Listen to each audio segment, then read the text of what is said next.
Assalamualaikum warahmatullahi wabarakatuh. Perkenalkan, saya Huriniin Maulidia dari Prodi Tasawuf Psikoterapi Fakultas Usuluddin dan Filsafat Universitas Negeri Sunan Ampel Surabaya.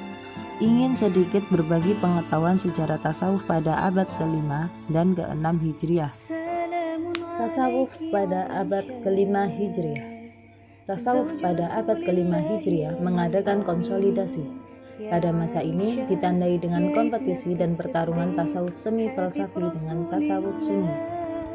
Tasawuf sunni memenangkan pertarungan dikarenakan teologi ahli sunnah wal jamaah yang dipelopori oleh Abu Hasan al-Asy'ari yang mengadakan kritik pedas terhadap teori Abu Yazid al-Bustami dan al-Hallaj sebagaimana tertuang dalam syatahiyatnya yang bertentangan dengan kaidah-kaidah Islam. Pada abad ke-5 Hijriah, tasawuf mengadakan pembaruan, yaitu periode pemantapan dan pengembalian tasawuf ke landasannya, yaitu berdasarkan Al-Quran dan hadis. Berikut adalah tokoh tasawuf pada abad ke-5. Yang pertama, Al-Qushairi. Al-Qushairi adalah sufi tasawuf sunni yang menulis kitab Risalah Al-Qushairiyah yang mengembalikan tasawuf pada doktrin ahlu sunnah wal jamaah. Al-Qushairi juga mengecam keras para sufi yang gemar memakai pakaian orang miskin, akan tetapi tindakannya jauh dari miskin. Ia menekankan batin dengan berpegang teguh pada Al-Quran dan hadis lebih penting daripada pakaian. Yang kedua, Al-Harawi. Al-Harawi karya-karyanya di bidang tasawuf dipandang bernilai. Al-Harawi menyusun teori kefanaan dalam kesatuan dengan penyatuan atau panenteisme. Kedudukan Al-Harawi sebagai penganut sunni, ia melancarkan kritik terhadap para sufi yang terkenal dengan keganjilan ucapan-ucapannya.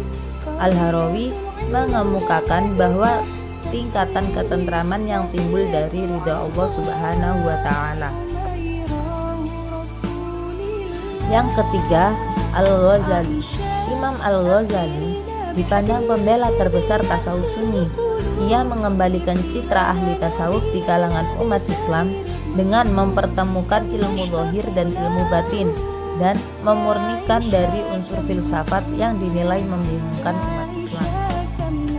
Ada satu hal yang menarik hatinya terhadap tasawuf, karena di dalamnya terdapat latihan-latihan jiwa untuk mempertinggi sifat-sifat terpuji dan menahan dorongan nafsu dari sesuatu yang tercela sehingga jiwa menjadi bersih, sehingga mencapai tingkat kebahagiaan. Tasawuf pada abad ke-6 Hijriah. Pada abad ke-6 Hijriah, sebagai akibat pengaruh kepribadian Al-Ghazali yang begitu besar, pengaruh tasawuf sunni semakin meluas ke seluruh pelosok dunia Islam. Pada abad ini, muncul sekelompok tasawuf yang memadukan tasawuf dengan filsafat, dengan teori mereka yang setengah-setengah, artinya tidak dapat disebut murni tasawuf. Tokoh tasawuf pada abad ke-6 Hijriah. Yang pertama, Al-Suhrawardi. Dengan sikapnya yang bebas belajar di mana saja, maka segala ilmu yang dipelajarinya termasuk filsafat kuno, sehingga ia berkesimpulan bahwa pertapaan yang di India dalam filsafat kuno mempunyai tujuan yang sama, yaitu mencari Tuhan. Dalam ajaran tasawuf, Al-Suhrawardi berpendirian bahwa Allah adalah nur dari segala nur. Ia juga mengatakan bahwa segala ma'rifat adalah ilham, sedangkan untuk mencapainya, maka manusia perlu memperkuat perasaan batinnya dengan cara mempersedikit makan dan memperbanyak bangun malam. Yang kedua, Al-Ghaznawi.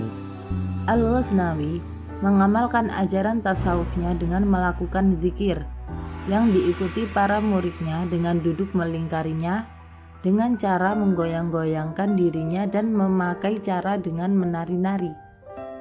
Sebagai murid dari Abu Sa'id, ia menganut ajaran Wihdatul Wujud. Lalu ajaran ini diajarkan kembali kepada para muridnya.